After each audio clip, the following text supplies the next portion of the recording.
빌립보서 1장 19절부터 21절까지입니다.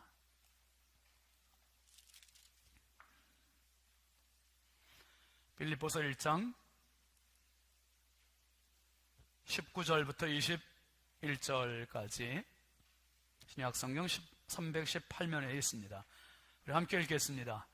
이것이 너희에게 간구와 예수 그리스도의 성령의 도우심으로 나를 구원에 이르게 할 줄 아는 고로 나의 간절한 기대와 소망을 따라 아무 일에든지 부끄러워하지 아니하고 지금도 전과 같이 온전히 담대하여 살든지 죽든지 내 몸에서 그리스도가 존귀하게 되게 하려 하나니 이는 내게 사는 것이 그리스도니 죽는 것도 유익함이라. 아멘.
아멘.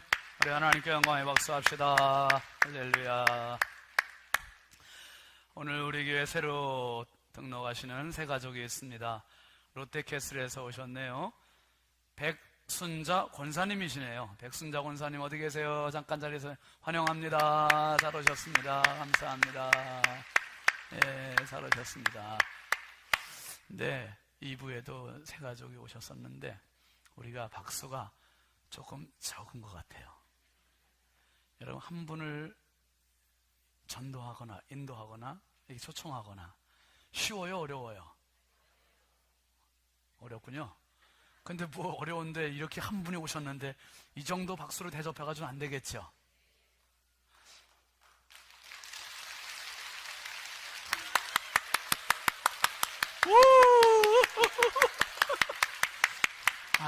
앉으십시오, 권사님. 권사님이 주인공이세요, 오늘. 예, 감사해요. 예, 잠깐 기도합시다. 하나님 참 감사합니다. 만남의 주관자가 하나님이십니다. 너무 귀한 따님 우리 교회 보내주셔서 함께 신앙생활하게 하셨으니 감사합니다.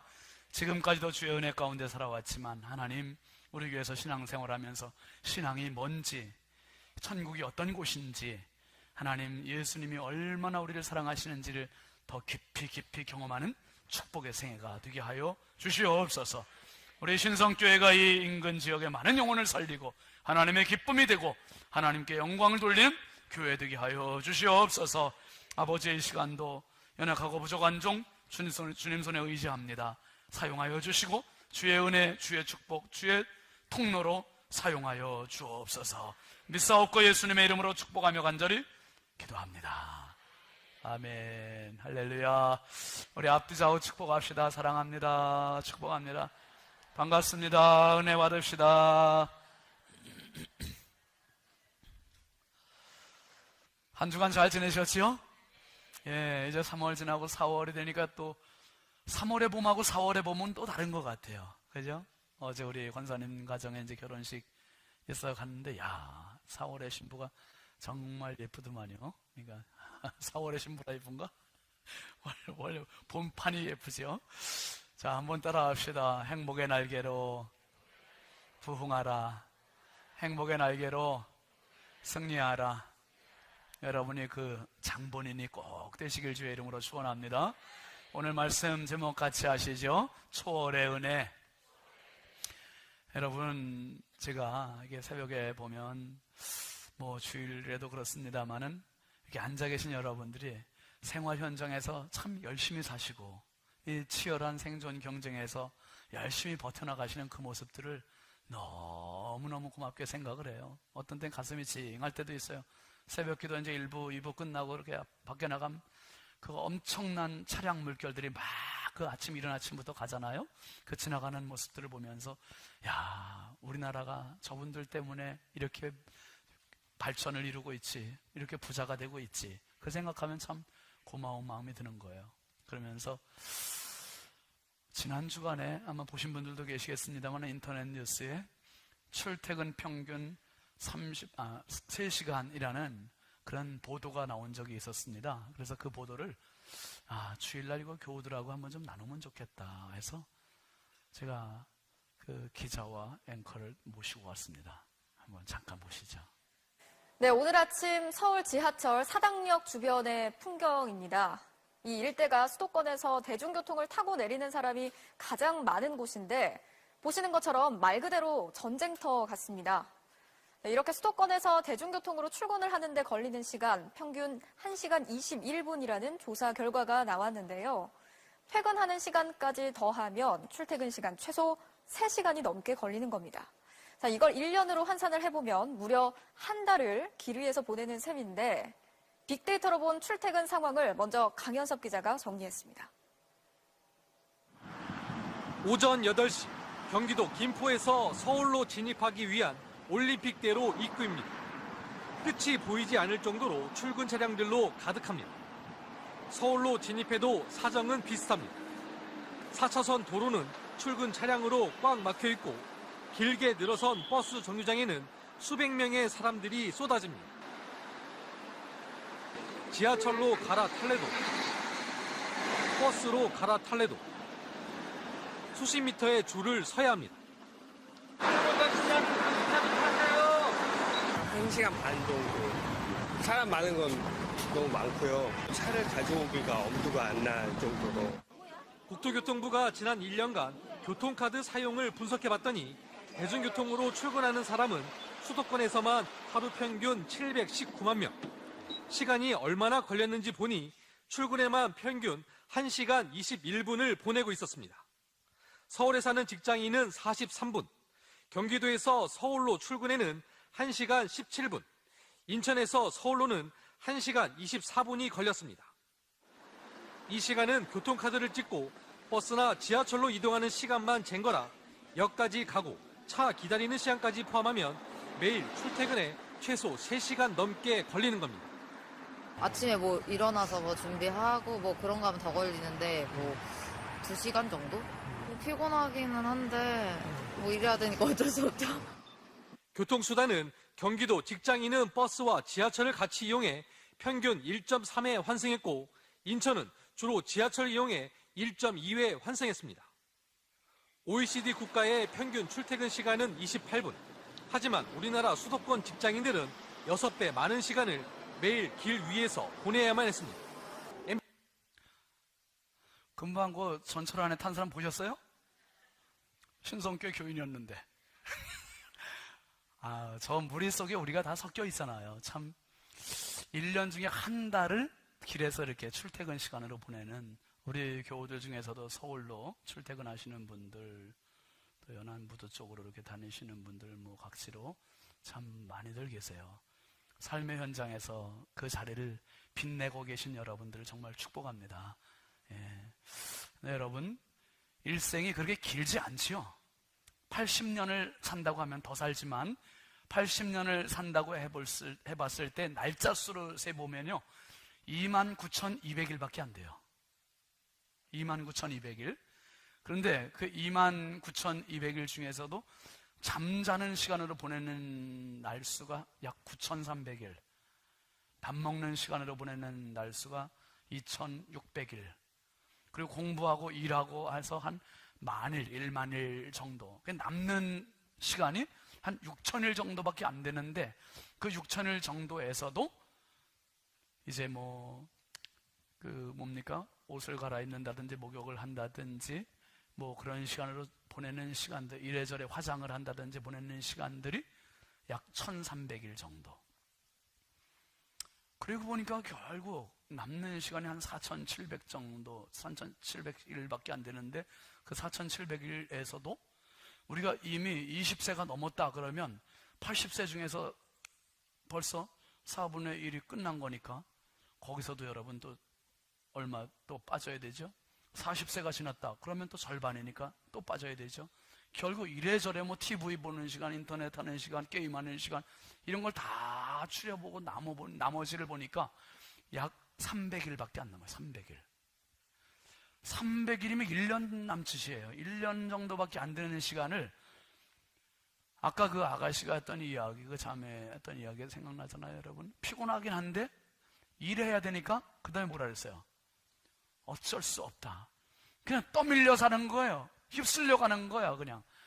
여러분, 내 인생, 한 번뿐인 인생, 누구에 의해서 떠밀려가는 인생 돼서는 안 되잖아요? 정말 내가 누군지, 왜 사는지, 어떻게 살아야 되는지 여기에 대한 답을 갖고 살아야 되지 않겠어요? 한자에 보면 바쁠망이라고 하는 한자가 있어요, 여러분. 바쁠망자 한번 보시면 공사다망 할 때 망자가 이런 망자 쓰죠? 황망하다 할 때 이런 망자를 쓰기도 합니다. 망중한 할 때도 이런 망자를 씁니다. 바쁠망자. 그런데 이 바쁠망자는 무엇과 무엇이 조합이 됐습니까? 마음심과 망할망자. 이 죽음을 가리키는 망할망자와 마음심이 만나서 바쁠망이 되는 거예요. 그러니까 여러분 어쩔 수 없이 막 바쁘다, 막 끌려간다. 그럴 땐 이미 내 마음이 어떻게 됐다는 거예요, 이게. 마음이 망했다는 거예요. 이게 여러분 전도할 때 교회 갑시다. 그럼 제일 많이 되는 핑계가 뭡니까? 마음이 망했다 그거죠. 마음이 망했으니까 예수 믿어야 되는 거예요, 여러분. 마음이 망했으니까. 바빠요, 바빠. 왜 이렇게 바쁜지요? 진짜 당신의 인생을 위해 바쁜 겁니까? 여러분, 오늘 우리가 진지하게 한번 생각해 볼 필요가 있습니다. 바울 사도가 로마 감옥에 갇혀 있습니다. 감옥에 갇혀 있는데 이 갇혀 있는 지금 죄수의 신분으로 그가 하는 말은 이거예요. 나는 사는 것도 죽는 것도 초월해서 내 몸에 그리스도가 존귀하게 되기를 나는 바란다. 삶을 초월해 있고 죽음을 초월해 있는 사람이 바울 사도예요. 원래 이 사람이 이런 고백을 할 사람이 아닙니다, 여러분. 이 사람은요, 안티크리스찬이에요. 반기독교인들이에요. 기독교인이에요. 그러니까 이 사람은 기독교를 그냥 안 믿는 정도가 아니라 배척하고 예수를 믿는 사람이면 아예 팔 걷어붙이고 일부러 찾아가서라도 그 사람을 체포한다든지 그 사람을 괴롭힌다든지 그 사람을 죽인다든지 이런 일에 적극적으로 나서서 발벗고 나섰던 사람이 사울이라는 사람이에요. 이 사람이 이제 예수님 믿고 이름을 바꿨으니까 바울이 된 거죠. 이 안티크리스찬이었을 때 이 사람의 모습이 사도행전 9장 1절에 2절에 나옵니다. 한번 같이 보시죠. 사울이 주의 제자들에 대하여 여전히 위협과 살기가 등등하여 대제사장에게 가서 다메섹 여러 회당에 가져갈 공문을 청하니 이는 만일 그 도를 따르는 사람을 만나면 남녀를 막론하고 결박하여 예루살렘으로 잡아오려 함이라. 1절 말씀해 보면 위협과 살기가 등등했다 그랬어요. 여러분, 살기라는 말은요, 죽음의 기운이라는 뜻이에요. 죽음의 기운. 여러분, 예수 믿는 사람은 살리는 기운이 있어야지 죽음의 기운이 있으면 안 돼요. 아멘이시죠? 바울이라는 사울이라는 이 사람은요, 학벌이 뛰어난 사람이에요. 혈통이 뛰어난 사람입니다. 시민권이 뛰어난 사람이에요. 사회적 신분이나 모든 면에 완벽한 사람이에요. 그런데 이렇게 세팅이 완벽하게 된 사람이 고작 하는 짓이 뭐냐면 살기가 등등했대. 죽음의 기운이 가득했다는 거예요. 여러분 지금 보세요. 많이 배우는 사람이 살리는 게 아니에요. 은혜 받은 사람이 살려요. 아멘이죠? 은혜 받은 사람이 살려요. 교회라는 곳은 살리는 곳이에요. 오늘 제가 일부 예배 막 나오는데 해가 또 오늘도 짱 찬란하게 비치는 거예요. 야, 해를 볼 때마다 참 반가워요. 그래서 해를 보면서 아내한테 그래서 여보, 하나님은 내 평생 태양으로 응원해 주신다. 계속 응원해 주신다. 그러니까 해를 보면 힘이 나요. 그럼 그 힘 가지고 와서 누굴 또 응원해요? 저는 이제 여러분을 또 응원해 드린 거예요. 여러분, 힘드시지만 어렵지만 눈물 나지만 생각보다 어려운 일들이 많지만 여러분 힘을 얻으시기 바랍니다. 오늘 제가 마음껏 힘을 드릴 테니까 그 힘 얻으시고 삶의 현장으로 또 가시는 거예요. 하는 겁니다. 여러분, 이 다메섹이라는 곳으로 가던 바울이라는 사람은 살기가 가득했어요. 살기. 맹수가 자기의 지금 먹거리를 그 취약한 동물을 향해서 질주해 나가는 그 포시가처럼 달려가고 있는 사울입니다. 그런데 이 사람이 남녀를 막론하고 다 잡으려고 하는 거예요. 2절 말씀 한번 보면 체포영장을 발부받아서 다메섹으로 갑니다. 남녀를 가리지 않고 결박해서 예루살렘을 끌어오려고 하는 이 한 가지 목적 가지고 다메섹으로 달려가는 겁니다. 그런데 어떤 일이 벌어집니까? 3절 한번 보시죠. 시작. 사울이 길을 가다가 다메섹에 가까이 이르더니 호련히 하늘로부터 빛이 그를 둘러 비추는지라. 다메섹이라는 곳, 자기 목적지에 거의 다 왔을 때 하늘로부터 너무나 강렬한 빛이 그를 완전히 포위했어요. 이런 빛을 처음 보는 거예요. 그리고 그 빛 앞에 이 사울이 어떤 반응입니까? 4절 보시죠. 시작. 땅에 엎드려져 들음에 소리가 있어 이르시되 사울아 사울아 네가 어찌하여 나를 박해하느냐. 한번 합시다. 땅에 엎드려져. 이겁니다. 이 사람은 여태까지 땅에 엎드려진다는 걸 생각도 안 했던 사람이에요. 자기 자존심, 자기 기만, 자기 교만, 자기 욕심, 자기 인본주의, 자기 자아, 이런 것들, 자기의 우월감에 젖어서 살았던 사람, 자기 잘난 멋에 살았던 사람, 이런 사람 많습니다. 여러분, 어깨에 힘 들어가고 목에 힘 들어가고 남들 무시하고 이 모습으로 살았어요. 한 번도 자기를 무시하는 그 누구도 용납하지 않았던 사람. 그런데 오늘 생전 처음 땅에 엎드려졌어요. 사람 앞에 엎드린 게 아니라 그 거대한 하늘의 빛 앞에 완전히 굴복했습니다. 여러분, 하나님 앞에 굴복하면 살기가 변해서 생기가 됩니다. 아멘입니까? 하나님 앞에 엎드리면 교만이 변해서 겸손이 됩니다. 하나님 앞에 엎드리면 뻣뻣한 게 변해서 부드러움이 됩니다. 하나님 앞에 엎드리면 차가운 게 변해서 따뜻함이 됩니다. 여러분, 지금 살기로 가득했던 이 사울이 땅에 엎드려졌어요. 그리고 빛이 비칠 뿐만 아니라 거기서 소리가 있었다 그랬습니다. 사울아 사울아 왜 그래? 너 왜 나를 괴롭히는 거야? 왜 나를 박해하는 거야? 너 왜 그래? 여러분, 하나님의 음성입니다. 우리가 곁길로 가면, 잘못된 길로 가면, 자꾸 반항하면 하나님의 음성이 바로 이거예요. 너 왜 그래? 하나님께서 들려주신 이 음성으로 사울은 완전히 바뀌는 겁니다. 죽게 되묻습니다. 5절 한번 같이 읽어보시죠. 시작. 대답하되 주여 누구시니까?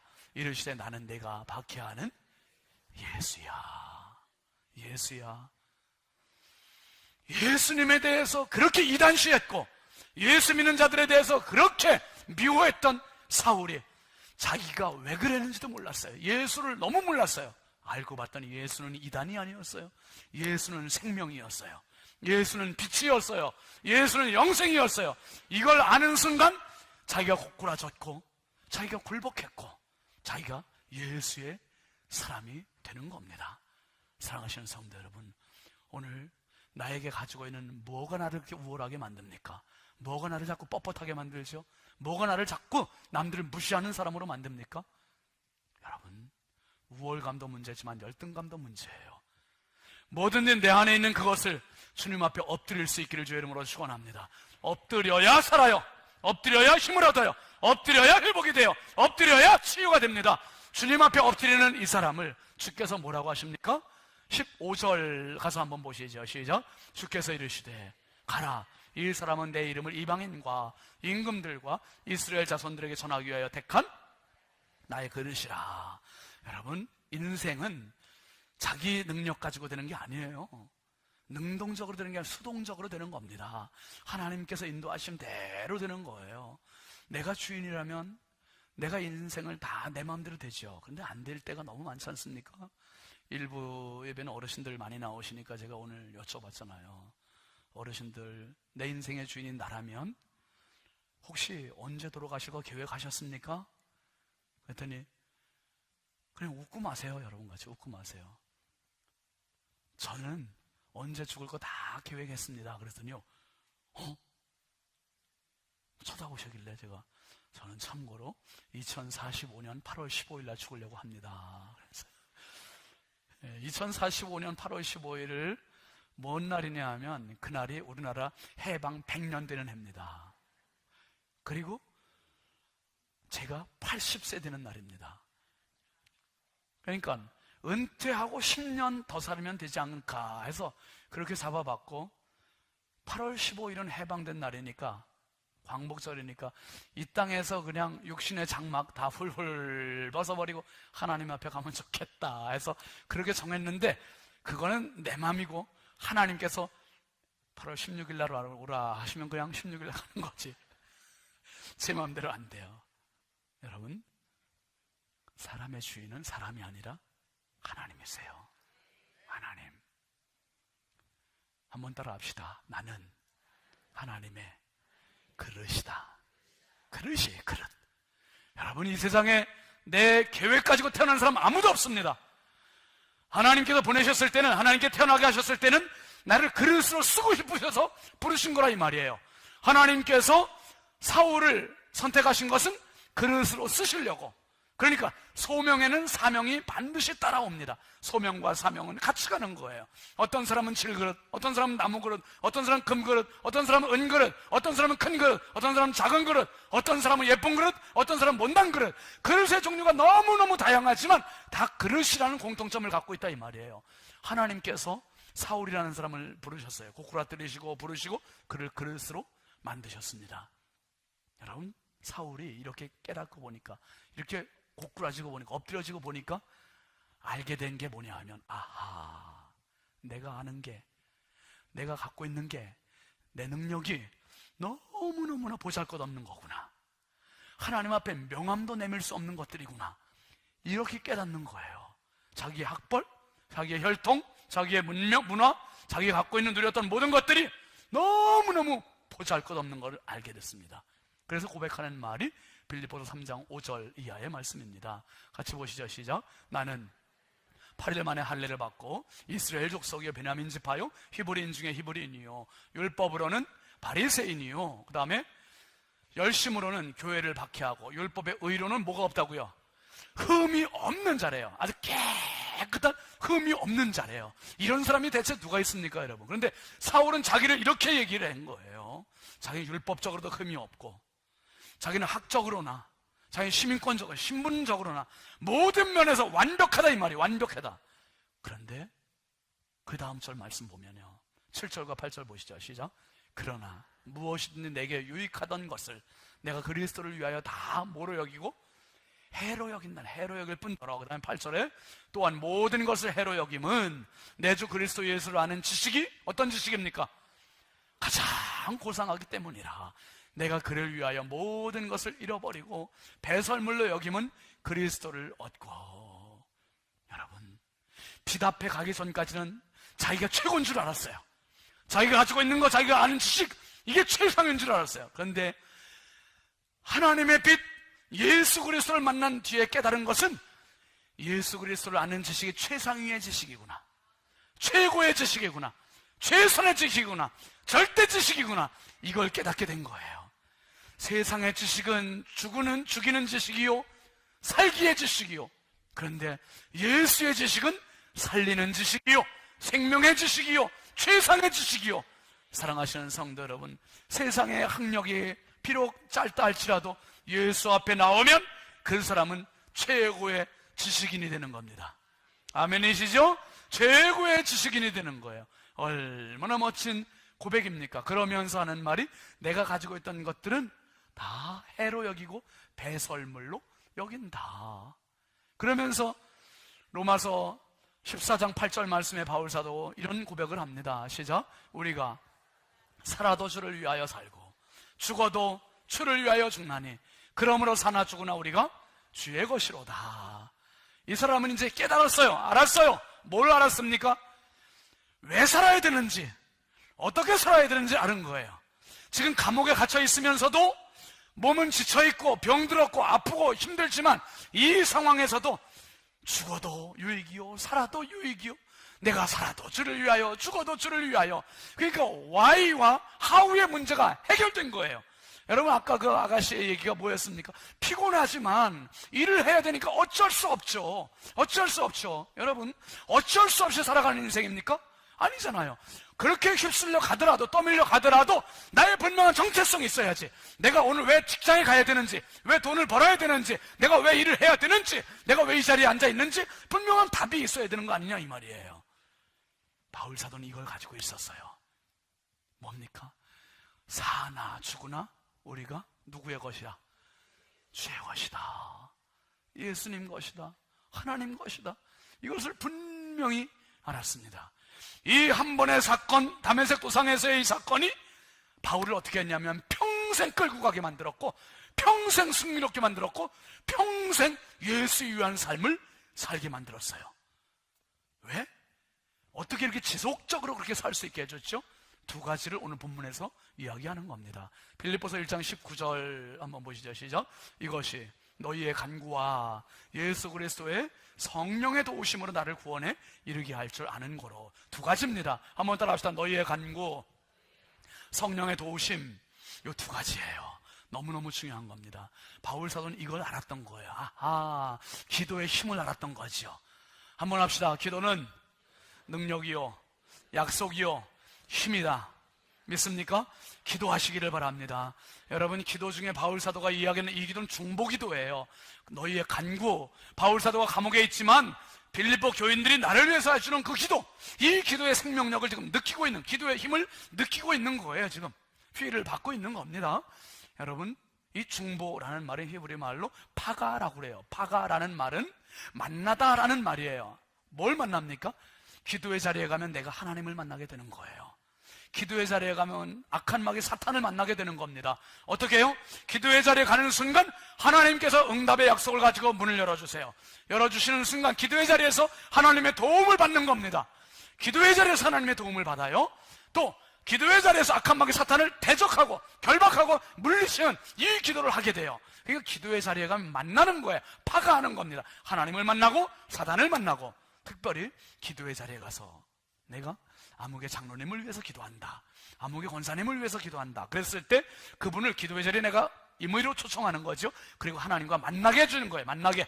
하나님, 우리 권사님, 우리 장로님, 우리 집사님 하나님 만나주시고 치료해 주시고 회복시켜 주시고 응답해 주십시오. 이 기도를 만남, 파가입니다. 여러분, 특별히 사도행전 12장에 보면 베드로가 감옥에 갇혔을 때 교회가 뭘 했는지를 보여주는 장면이 나옵니다. 사도행전 12장 5절 한번 보시죠. 시작. 위에 베드로는 옥에 갇혔고 교회는 그를 위하여 간절히 하나님께 뭐하더라? 기도하더라. 기도하더라. 헤롯이 야고보 사도를 죽이고 베드로까지 죽이려고 감옥에 갇히고 가둬두었을 때 교회가 한 일은 기도였어요. 형식의 기도가 아니라 간절한 기도, 절박한 기도. 하나님 들어주신 거죠. 바울 사도가 이걸 기억하는 겁니다. 교회가 나를 위해서, 빌립보 교회가 기도하는 것 너무 고맙게 생각하는 거예요. 여러분, 정말 이 목회를 하면서 뼈저리게 느끼는 게 그거예요. 성도들의 기도가 고맙다. 늘 기도해 주시잖아요. 제가 그걸 느껴요. 느껴. 옷 한 벌을 입어도 성도들의 사랑이 있고, 음식을 먹어도 성도들의 사랑이 거기 다 담겨져 있고, 뭐 여행 갔다 오시는 분들이 뭘 또 사오면 거기 성도들의 사랑이 있고. 근데 보세요 여러분, 옷을 살 때 성도들이 그냥 사겠습니까? 누구 생각하면서 사요? 음식 만들어서 저한테 갖다 주시면서 음식 만들면서 누구 생각하면서 만듭니까? 아이고, 목사님 이거 먹고 그냥 병이나 걸려라. 그러면서 만드는 분이 누가 있어? 아유, 우리 목사님 이거 드시고 진짜 건강하셔야지. 이 기도하는 마음 갖고 만드시잖아요. 여행 갔다 오시면서 작은 거라도 선물 하나 사오시는 분들이 그 선물 사시면서 누구 생각합니까? 그러니까 제가 그러한 것들을 먹고 마시고 누리고 입고 하면서 보면 늘 성도들의 사랑이요, 성도들의 기도요. 그러니까 저는 또 강단에서 여러분을 위해서 기도하고 여러분을 축복하고 여러분을 마음껏 세워드리는 거죠. 작년에 그런 일이 있었어요. 제가 대상포진을 알았어요. 허리둘레로 와서 퍼져서 참 하나님 은혜로 아주 수월하게 넘어가긴 했는데, 대상포진 걸렸다니까 이제 부여에 있을 때예요. 어떤 권사님 한 분이 봉투를 갖고 왔어요. 그 대상포진 약을 갖고 왔나 그랬더니 열어봤더니 10만 원이 들어있는 거예요. 그리고 장문에 편지가 써 있었어요. 그 편지에는 제가 뭐 그러라고 그런 건 아닌데 권사님 뭐라 그러냐 하면, 목사님을 위해서 너무 기도를 못했습니다. 목사님이 건강에 대한 그 많은 목회 일정들을 다 소화하는데 정말 기도의 뒷받침을 못해드려서 목사님이 대상포진 걸렸습니다. 목사님 적은 돈이지만 이거 갖고 쇠고기 사드세요. 그래가지고 그 권사님 나름 자책이 됐던 모양이에요. 여러분, 저를 위해서 기도 정말 많이 해주시는 거 제가 느껴요. 근데 저를 위한 기도를 하루라도 안 하시면 안 돼요. 매일 해주시기 바랍니다. 마귀는 어떻게든지 우리 신성교회에 다른 사람을 공격하려고 하는 게 아니에요. 누굴 공격하고 싶어 합니까? 저를 공격하고 싶은 거예요. 저를 넘어뜨리려고, 쓰러지게 하려고. 그래야만 교회가 전체가 송두리째 자기 것이 되니까. 여러분, 제가 강하게 말씀을 지켜야 돼요.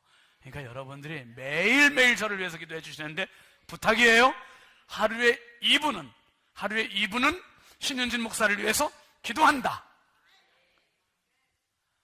부탁이에요. 하루에 2분은 신윤진 목사를 위하여 기도한다. 4층 부탁이에요. 하루에 2분은 신윤진 목사를 위하여 기도한다. 정말이에요. 저를 위해서 기도하시는 게 여러분을 위한 기도예요. 우리가 같이 살아야 돼요. 제가 정말 성령 충만하고 영적 몸부림을 가지고 이곳에서 여러분을 살려야지, 그렇지 않으면 제가 쓰러져 버리면 여러분도 안 돼요. 바울 사도가 이걸 절감하는 거예요. 그래서 정말 빌립보 교인들의 나를 위한 기도, 이거를 고맙게 생각하고 있고, 그 다음에는 한번 합시다. 성령의 도우심. 눈에는 보이지 않고 손에는 잡히지 않지만 하나님의 도우심의 성령으로 함께하고 있음을 바울 사도는 뼈저리게 느끼고, 감옥에 있어도 어디에 있어도. 여러분, 요한복음 14장 26절 말씀 한번 같이 보시죠. 시작. 보혜사 곧 아버지께서 내 이름으로 보내실 성령, 그가 너희에게 모든 것을 가르치고 내가 너희에게 말한 모든 것을 생각나게 하리라. 성령께서 가르쳐 주시고 생각나게 해주신대요. 그런데 이 성령이 어떤 일까지 하십니까? 16절로 넘어가서 보시죠. 시작. 내가 아버지께 구하겠으니 그가 또 다른 보혜사를 너희에게 주사 영원토록 너희와 함께 있게 하리니. 성령은 보혜사는 파라클레토스라는 말로 헬라어로 되어 있습니다. 이 파라클레토스라는 말은 뜻은 곁에라는 뜻이에요. 곁에, 옆에. 영어로는 카운슬러라는 말로 번역이 되어 있습니다. 그러니까 내담자가 가는 곳에 상담자가 있어야 되고, 학생이 가는 곳에 선생님이 계셔야 되고, 운동선수가 가는 곳에 코치가 있어야 되고, 환자가 가는 곳에 간호사가 있어야 되고. 그러니까 성령은 누구신가? 간호사가 되고, 상담가가 되고, 선생님이 되고, 코치가 되고, 변호사가 되고, 항상 피고인 옆에는 변호사가 있어야 되듯이 성령께서는, 이 말의 중요한 표현이 그겁니다. 영원토록 너희와 한번 따라 합시다. 함께라는 말이 너무 중요한 거예요. 그래서 성령 생각만 하면 공기와 같아요. 공기는 집에도 있지만 직장에도 있고 길바닥에도 있고 전철 안에도 있고 교회도 있고 내가 가는 어디든지 다 공기가 있듯이 성령은 어디든지 어디서 언제든지 항상 우리와 함께 하심을 믿으시길 바랍니다. 성령은 도우시는 분이시고 성령은 함께 하시는 분이시고 성령은 가르침의 영이시고 성령은 진리의 영이세요. 그 다음에 17절 말씀에도 보면은 시작. 그는 진리의 영이라 세상은 능히 그를 받지 못하나니 이는 그를 보지도 못하고 알지도 못함이라. 그러나 너희는 그를 아나니 그는 너희와 함께 거하시며 또 너희 속에 계시겠습니다. 여기도 함께라는 표현이 있죠. 너무 중요한 거예요. 함께 또 너희 속에. 그런데 중요한 말이 뭐냐면 세상은 능히 그를 받지 못한대요. 알지도 못한대요. 그런데 너희는 아나니. 사랑하시는 성도 여러분, 성령께서 당신과 함께 하심을 믿으시길 바랍니다. 혼자가 아니에요. 성령님 도우세요. 함께 하세요. 그리고 우리 속에 계시겠다는 거예요. 그리고 18절 넘어가서 보시면 시작. 내가 너희를 고아와 같이 버려두지 아니하고 너희에게로 오리라. 오늘 1부 때 어르신들한테 그랬어요. 어르신들 중에 독거 혼자 사시는 분 계시잖아요. 독거 노인들 혼자 집에 가서 쓸쓸하게 방문을 열 때 찬바람이 휑 불고 찬 냉기가 느껴질 때 얼마나 쓸쓸하실까. 그런데 하나님이 이런 약속해 주시는 거예요. 내가 너를 고아와 같이 내버려 두지 않고 그 찬바람 부는 것 같아도 그 안에 성령님 계시고 거기서 성령님 나를 기다리고 계시고. 사랑하시는 성도 여러분, 당신은 혼자가 아닙니다. 성령께서 함께 하세요. 하나님께서 함께 하세요. 하나님께서 지키세요. 하나님께서 세워주실 거예요. 지금의 어려움으로 끝장내지 마시고 포기하지 마시고 다시 눈을 부릅뜨고 일어나시길 주의 이름으로 축원합니다. 하나님은 당신과 함께 하시고 당신을 응원하고 계심을 믿으시길 바랍니다. 바울 사도가 이 확신을 가지고 너희의 간구, 성령의 도우심, 그것 가지고 이 버티면서 지탱하면서 여기까지 와서 사나 죽으나 이것을 뛰어넘는 삶의 문제, 죽음의 문제를 뛰어넘는 초월의 은혜, 초월의 믿음을 경험하는 4차원의 영성을 누리고 있는 겁니다. 그러면서 오늘 본문 20절 말씀에서는 이런 이야기를 하는 거예요. 20절 고백, 바울의 고백입니다. 시작. 나의 간절한 기대와 소망을 따라 아무 일에든지 부끄러워하지 아니하고 지금도 전과 같이 온전히 담대하여 살든지 죽든지 내 몸에서 그리스도가 존귀하게 되게 하려 하나니. 사는 문제, 죽는 문제, 여기에 목을 매지 않는다는 거예요. 바울의 소원은 오래 사는 거 아니었고요, 노후 문제 아니었고요, 출세 문제 아니었고요, 오직 자기의 몸, 자기의 삶, 자기의 인생 가운데 예수 그리스도가 더욱더 존귀하게 되기를 간절히 열망하는 이 하나 가지고 어떻게 해서 삶을 초월할 수 있지? 어떻게 해서 이 죽음을 초월할 수 있지? 그게 바울의 영적인 무장된 모습이었습니다. 21절에도 반복해서 고백을 하고 있어요. 시작. 이는 내게 사는 것이 그리스도니 죽는 것도 유익함이라. 아니, 죽음이 유익하다고 얘기할 정도면 대단한 거 아니겠어요? 왜입니까? 내 속에 예수님 사신대요. 사랑하시는 성도 여러분, 당신 혼자 사는 게 아니요 예수님과 함께 살아감을 기억하시기를 바랍니다. 주님 내 안에, 내가 주님 안에. 이 삶의 고백이 바울의 고백이었고, 바울도 죽음을 두려움이 있지 왜 없어요? 인간인데 죽음을 두려워하지 않을 사람이 누가 있겠어요? 23절 말씀에 그 고백을 그대로 여과 없이 하고 있습니다. 한번 천천히 보시죠. 내가 그 둘 사이에 끼었으니 차라리 세상을 떠나서 그리스도와 함께 있는 것이 훨씬 더 좋은 일이라. 둘 사이에 끼어있대요. 이 끼어있다는 말의 의미는 억압을 받고 있다, 스트레스를 받고 있다, 끼고 있다, 짓눌리고 있다, 이 말이에요. 뭘?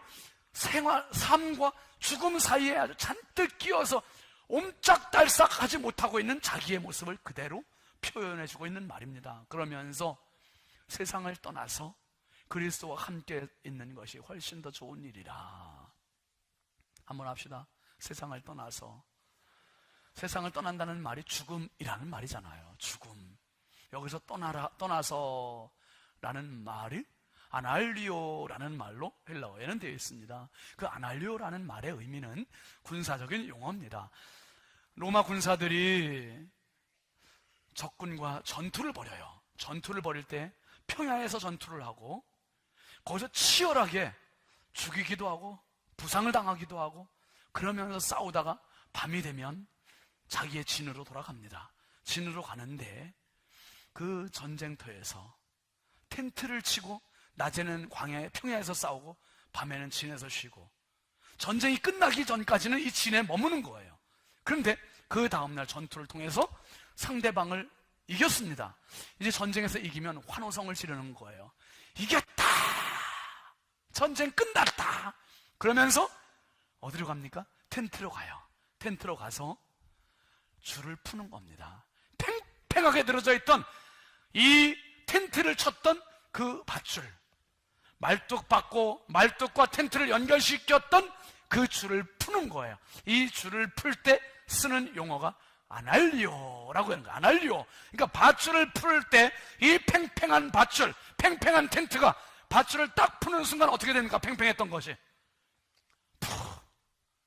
푹 꺼져버리는 거예요. 푹 꺼져요. 죽음이라는 게 그거라는 거예요. 죽음이라는 것은 팽팽했던 내 인생, 팽팽했던 내 삶, 팽팽했던 내 가족, 이런 모든 것들이 다 푹 꺼져버리는 거. 근데 그거로 끝나는 게 아니에요. 여러분, 이 팽팽한 줄들 다 풀르고 이제 느슨하게 만들고 그 다음에 이걸 가지고 끝나는 게 아니라 이걸 접어서 메고 어디로 갑니까? 이제는 집으로 가는 거예요. 집으로. 가족이 기다리는 집으로 기쁘게 갑니다. 개선 장군과 같이 개선가를 부르면서 이 승리의 쾌감에 젖어서 기쁨에 젖어서 집으로 가는 거예요. 무슨 소식 전하려고요? 이겼다! 우리가 이겼다! 이 소식 전하려고 그 아날리오를 풀고 그리고 텐트를 등에 지고 집을 향해서 갑니다. 이 기쁘게 가는 이 죽음, 세상을 떠나서 바울 사도는 이 의미를 알기 때문에 이 단어를 쓴 겁니다. 아날리오라는 단어를 쓰고 그리고 바울 사도는 내가 죽는 것도 유익하고 내가 예수 그리스도의 몸이 내 안에서 존귀하게 되는 것이 나에게는 기쁨이요 은혜요 유익이라고 고백을 하는 겁니다. 죽음을 뛰어넘는 초월의 은혜, 그 사랑을 경험했기 때문에 나 위해서 죽어주신 그 사랑, 하나님의 사랑, 십자가의 사랑, 부활의 사랑, 이 사랑을 경험하고 보니까 내가 오늘 하는 사는 자체도 은혜요, 죽어도 감사요, 그냥 모든 게 감사요, 은혜요, 축복이에요. 이게 경험되는 거예요. 그러니까 4차원의 영성이 누려지는 겁니다. 이 세상 살아가면서 필요에 의해서만 신앙생활하는 게 아니라 이것을 뛰어넘는 인생. 여러분, 너무나 분주하게 살아가는 현대인들을 향해서 바울 사도가 오늘 우리를 초청하고 있습니다. 바쁠 마음이 망하는 그러한 인생이 아니라 이제는 예수 그리스도 안에서 그 큰 사랑 힘입어서 초월의 은혜, 초월의 믿음 가지고 4차원의 영성으로 내 인생을 한 단계 업그레이드 시키고 끌어당겨서 정말 그 사랑에 젖어서 그 사랑을 외치며 그 사랑에 끌어안겨서 평생 가장 확실하고 왜 살아야 되는지, 어떻게 살아야 되는지에 대한 답을 가지고 힘차게 살아가는 저와 여러분 다 될 수 있길 주의 이름으로 축원합니다. 축원합니다. 축원합니다. 우리 함께 같이 찬양합시다. 그 사랑. 우리 가사를 생각하면서 불러보시죠.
구하죠.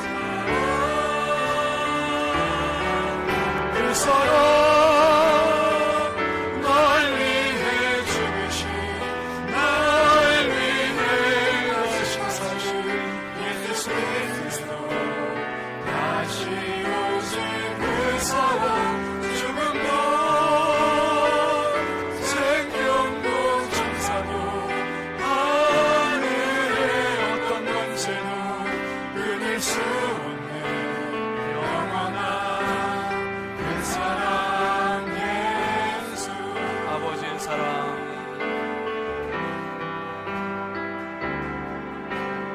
아버지의 사랑 내가 노래해 아버지 은혜 내가 노래해 그 사랑 변함없으신 거짓 없으신 성실하신 그 사랑 사랑할 때 꺾지 않으시는 꺼져가는 등불 끄지 않는 그 사랑 변함없으신 거짓 없으신 성실하신 그 사랑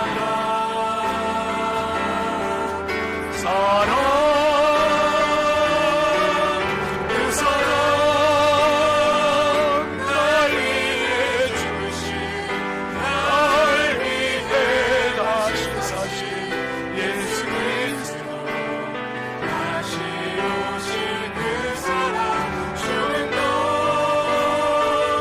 생명도 천사도 하늘의 어떤 권세도 끊을 수 없는 영원한 그 사랑 그 사랑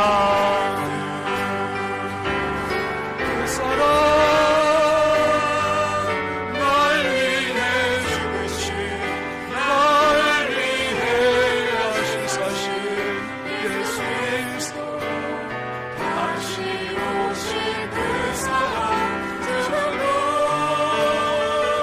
생명도 천사도 하늘의 어떤 권세도 끊을 수 없는 영원한 그 사랑 영원한 그 사랑 예수 영원한 그 사랑 예수 가슴에 손을 모으고 기도합시다. 하나님 아버지, 바쁘다는 것이 무엇을 위한 바쁨이었는지 하나님 세상 물결에 바쁨의 물결에 휩쓸려가고 떠밀려갔던 내 인생 오늘 차분하게 하나님 앞에 가지고 왔습니다. 하나님 날 위해 죽으시고 날 위해 하나뿐인 생명을 주신 주님, 주님의 그 사랑이 주님의 그 은혜가 내 가슴을 적시게 하여 주옵소서. 십자가의 그 보혈이 내 인생을 적시게 하여 주옵소서. 바울은 그 사랑을 경험했고 그 사랑에 젖었고 그 보혈에 젖었기에 하나님 그는 살아도 죽어도 내 몸에서 그리스도가 존귀히 되기를 원한다고 고백했습니다. 주여 초월의 은혜를 경험했던 바울과 같이 하나님 아버지 우리의 필요 때문에 울고불고 하는 인생이 아니요 하나님 아버지 4차원의 영성 가지고 주님의 십자가에 죽으심 그 사랑 가지고 내 삶의 고단한 분주함을 뛰어넘을 수 있는 진정한 하나님의 사람들 되게 하여 주옵소서.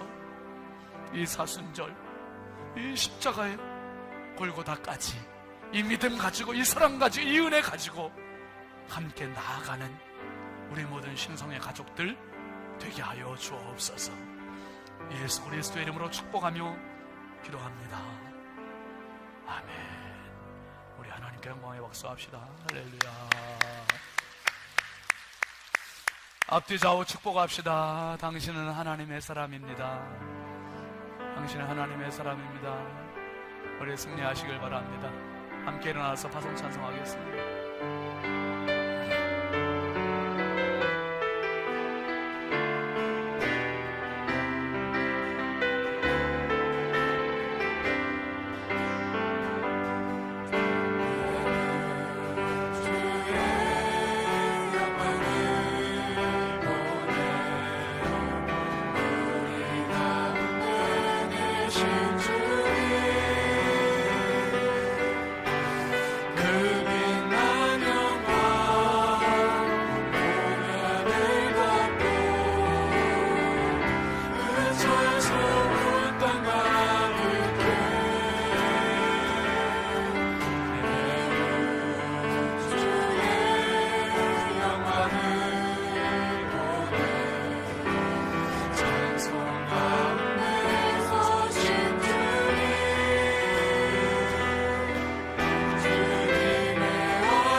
억만죄악 가운데 빠졌던 나 하나 살리시기 위하여 하늘 보좌를 가감없이 후회 없이 포기하신 주 예수 그리스도의 은혜와 하나님 아버지 그 크신 사랑하심과 성령님의 감화와 감동 내주 교통 역사하시는 종이 오늘 그 사랑, 그 은혜, 그 보혈을 가슴으로 받고 평생 4차원의 영성 가지고 초월의 은혜, 초월의 믿음으로 승리하기로 다짐하고 돌아가는 사랑하는 모든 주님의 권속들 머리머리 위에 이 나라 이 민족 위에 이제부터 영원토록 함께 하시기를 간절히 축원하옵나이다.